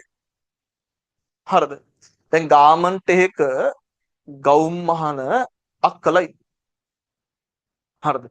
ගාමන්ට් එකක ගවුම් මහන අක්කලා කියන්නේ ගාමන්ට් එකේ යෙදවුමද නිමවුමද? කමෙන්ට් එකක් දාන්න අක්කලා. ගාමන්ට් එකේ ගවුම් මහන අක්කලා කියන්නේ ගාමන්ට් එකේ යෙදවුමද නිමවුමද? අක්කලව යොදවනවා යෙදවුම් මහන. එහෙනම් අක්කලා යෙදවුම. පැහැදිලිද? අක්කලා යෙදවුම. අක්කලව යොදවල ගවුම් මහන. පැහැදිලිද? මතක තියාගන්න ඵලදායිතාව හොයන සූත්‍රයේ අක්කල යට යෙදවුමනේ. අක්කල යට ගවුම් උඩ. නේ නිමවුම උඩ. අක්කල තමයි යොදවන්නේ. අක්කලාව යොදවලා තමයි ගවුම් මහන්නේ. අක්කල යට හරිද? ගවුම්. ඔන්න වැඩි. පැහැදිලිද? මේව මතක කරන්න එපා මේ සූත්‍ර ඕන හොදේ. ඵලදායිතාව හොයන්නේ යෙදවුමට නිමවුම උඩ. අක්කල මහන ගවුම්. හරිද? පැහැදිලිද? ඔන්න ඵලදායිතාව හොයන්නේ. ඊළඟට මෙම අගය එකකට වැඩි නම් ඵලදායිතාව යහපත් වේ. ඔව්නේ පුතේ. දැන් මෙහෙම කියනවා මම. ඵලදායිතාව. අත්කල 10 දෙනෙක් යොදවලා ගවුන් 10ක් මැහුවා එකයි. ඵලදායිතාව 1යි 10යි 10න් බෙදුවම එකයි. අත්කල 20 දෙනෙක් යොදවලා ගවුන් 10ක් මැහුවා. ඵලදායිතාව 0.5. බිඳුර බිඳු කව භාගය කියන්නේ 0.5.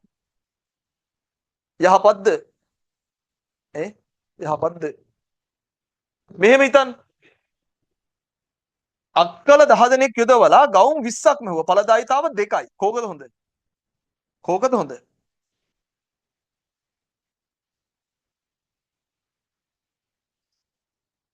යන්න වැඩි අවුල් ආයි කියනවා. ඵලදායිතාව මං හොයනවා. අක්කල 10ක් දාලා ගවුම් 10ක් මෙහුවා. උත්තරේ ඒකයි. හරිද? අක්කල 20 දෙනෙක් දාලා ගවුම් 10ක් මෙහුවා. බිඳුර බිඳු කපු 0.5 නේ භාගය කියන්නේ 0.5. හරිද? ඊළඟට මම කියනවා අක්කල 10 දෙනෙක් දාලා ගවුම් 20ක් මහනවා. හරිද? අක්කල 10 දෙනෙක් දාලා ගවුම් 20ක් මහනවා. බිඳුර බිඳු කපුවම ඵලදායිතාව 2යි.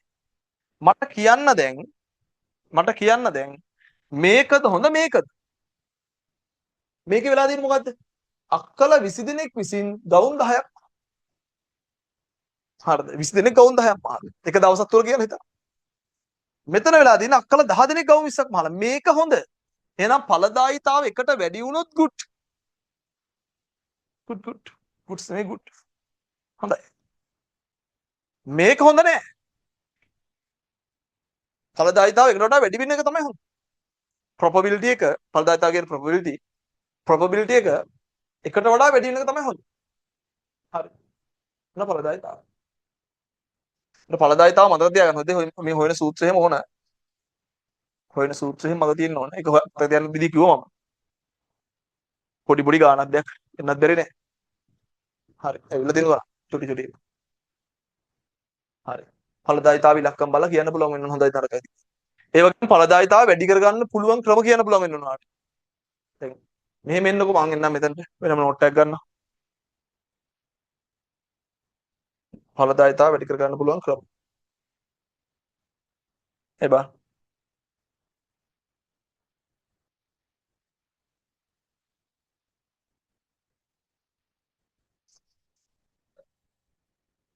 ඵලදායිතාව වැඩි කරගන්න පුළුවන් ක්‍රම. මම තාර ඵලදායිතාව වෙන සූත්‍රය මම ලිව්වොත් ඵලදායිතාව සමානයි යෙදවුම් යට නිමවුම් උඩ. උදාහරණ ගත්ත ගාමන්ට් එකක්. ගාමන්ට් එක යෙදවුම කියන්නේ අක්කලා. නිමවුම කියන්නේ ගව්. අක්කලා. අක්කලා යෙදවුම ගව් නිමවුම උඩ. දැන් ඵලදායිතාව මෙහෙම වුණොත් අක්කල 10 දෙනෙක් යොදවලා ගවුම් 10ක් මෙවුවම උත්තරේ ඒකයි. හරිද? දැන් මේ ඵලදායිතාව වැඩි කරන්න පුළුවන් ක්‍රම මොකද්ද? එකක් තමයි මෙන්න මේ යට තියෙන මේ යටින් අක්කලනේ. හරිද? මේ තියෙන ගව්. මේ යට තියෙන එක වැඩි කරොත් හරියන්නේ නැහැ. යට තියෙන එක හැමම තියාගෙන උඩ තියෙන එක වැඩි කරනවා 20යි. අන්න හරි. යෙදවුම් ස්ථාවරයි යට තියෙන යෙදවුම් ස්ථාවර තියාගෙන මොනව කරන්න පුළුවන්ද? නිමවුම වැඩි කරන්න පුළුවන්. ඔන්න ඵලදායිතාව වැඩි කරන්න පුළුවන් ඒක විදිය. යෙදවුම් ස්ථාවරව තියාගෙන මම මෙහෙ විරක් ගන්න ස්ථාවරව තියාගෙන නිමවුම වැඩි කිරීම ඔන්න ඵලදායිතාව වැඩි කරන්න පුළුවන් එක ක්‍රමයක්. ඔන්න එකක්. යෙදවුම් ස්ථාවරය උඩින් ඉරක් ගැහුවා නිමවුම වැඩි. ඊළඟට ආයි කොහොමද? යෙදවුම් වැඩි කරනවා. යෙදවුම් 20 කරනවා. නිමවුම් ඊට වඩා වැඩි කරනවා. නිමවුම 40ක. අන්න බිඳුරු බිඳුකප 2ට 1යි 4ට 2යි. ඵලදායිතාව 2. අන්න හොඳයි. මොකද්ද? යෙදවුම් වැඩි කරනවට වඩා වැඩි වේගෙන් නිමවුම් වැඩි කරනවා. තේරුණාද? යෙදවුම් වැඩි වෙනවට වඩා වැඩි වේගයකින් නිමවුම් වැඩි කරනවා. අන්න ඵලදායිතාව වැඩි කරන්න පුළුවන් තව ක්‍රමයක්. ආයෙ කොහොමද පුළුවන්? මෙහෙමත් පුළුවන්. යෙදවුම අඩු කරනවා. 10 තිබ්බ එක 5යි. නිමෝම වැඩි කරනවා. 10 තිබ්බ එක 15යි. ඒත් හරි. ඒතර ඵලදායීතාව 3යි. අන්න හොඳයි. යෙදවුම් අඩු කරනවා නිමෝම වැඩි කරනවා. අන්න තව ක්‍රමයක්.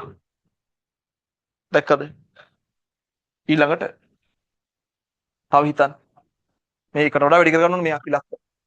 තව මොනවද කරන්නේ?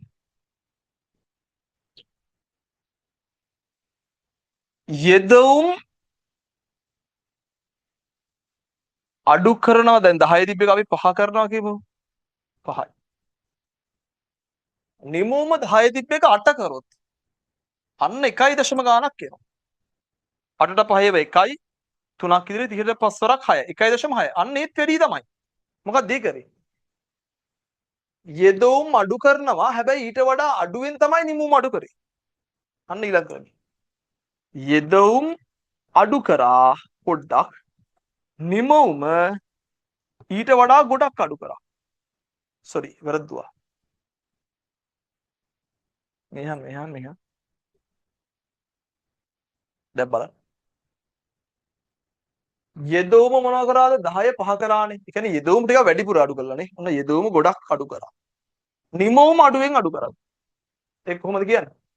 යෙදවුම වැඩියෙන් අඩු කර නිමවුම අඩුවෙන් අඩු කර. ඔන්න ක්‍රම ටික. තව ක්‍රම හිතන්න පුළුවන් ඔයාලට. ඔන්න ඵලදායීතාවය වැඩි කරන්න පුළුවන් ක්‍රම. මොකද්ද? යෙදවුම ස්ථාවරව තියාගෙන නිමවුම වැඩි කරන්න පුළුවන්. යෙදවුම 10යි නිමවුම 20 කරොත් ඵලදායීතාව 2 වෙනවා. පැහැදිලිද? දෙවනි ක්‍රමේ යෙදවුම වැඩි කරනවා. ඒ කියන්නේ 10 තිබ්බ එක 15 විතර කරනවා. නිමවුම ඊට වඩා වැඩි කරනවා. 10 තිබ්බ එක 30 විතර කරනවා. අන්න ඒතර ඵලදායීතාව 30 15 බෙදුවම 2 වෙනවා. අන්න වැඩි වෙනවා. අනිත් එක යෙදවුම අඩු කරලා නිමවුම වැඩි කරනවා. යෙදවුම අඩු කරනවා 10 තිබ්බ එක 5 කරනවා. මේක 10 එක 20 කරනවා. 20 5 බෙදුවම 4යි. අන්න ඵලදායීතාව වැඩි වෙනවා. හරිද? ආයේ තව ක්‍රමයක් තියෙනවා. මොකද්ද? යෙදවුම අඩු කරනවා 10 තිබ්බ එක 5 කළා. නිමවුම 10 තිබ්බ එක 8 කළා. කියන්නේ යෙදවුම ගොඩක් අඩු කළා ගොඩක් නිමවුම පොඩ්ඩක් අඩු කරනවා. ඔය හැම ක්‍රමෙම ඵලදායීතාව වැඩි කරන්න. ඔය විභාග වල අහලා තියෙනවා. හරිද? ළමයා ඒ වෙලාවේ මෙන්න මේව හිතලා දාන්න ඕනේ මේක. DS වල හිතන්න එනවා කියන්නේ ඕකනේ. හරිද? ළමයාට සිලබස් එකේ තීරයක් විතරක් ඵලදායීතාව කියලා සූත්‍රයක් ගන්න. හරිද? ඒකෙන් එන ගණන් ගන්නවා. විභාගෙදී අහන ඵලදායීතාව වැඩි කරන්න පුළුවන් ක්‍රම ටික මොනවද කියලා. හරිද? එතකොට ඔය හිතන්න පුළුවන් වෙන්නේ. හරිද? එතකොට ඔය ටික හිතන්න පුළුවන් වෙන්න ඕන. පැහැදිලිද? මේක පොඩ්ඩක් නෝට් එකට දාගන්නවද? මේක නෝට් එකට දාගන්න. ඊළඟට තව පොඩි ප්‍රමාණයක් කළා මම මේ චැප්ටර් එක ඉවර කරනවා. ඊළඟ වීඩියෝ එකේ තමයි ඊළඟ කොටස කරන්නේ.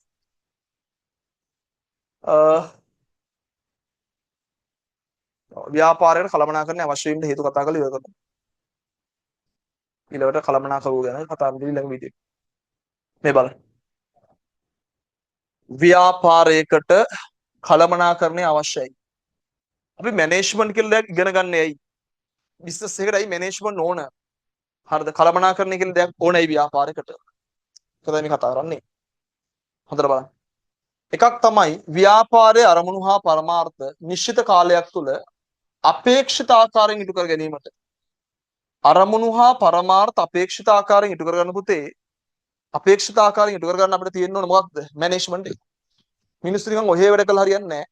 මැනේජ්මන්ට් එකට වැඩ කරොත් තමයි අරමුණු හා පරමාර්ථ අපේක්ෂිත අයින් ඉටු කර ගන්න පුළුවන් වෙන්නේ. ඊළඟට සීමිත සම්පත්තිය ආර්ථික විද්‍යාව කියන සම්පත් සීමිතයි කියලා. සම්පත් සීමිතයි කියන්නේ උමනාවල් වලට සාපේක්ෂව.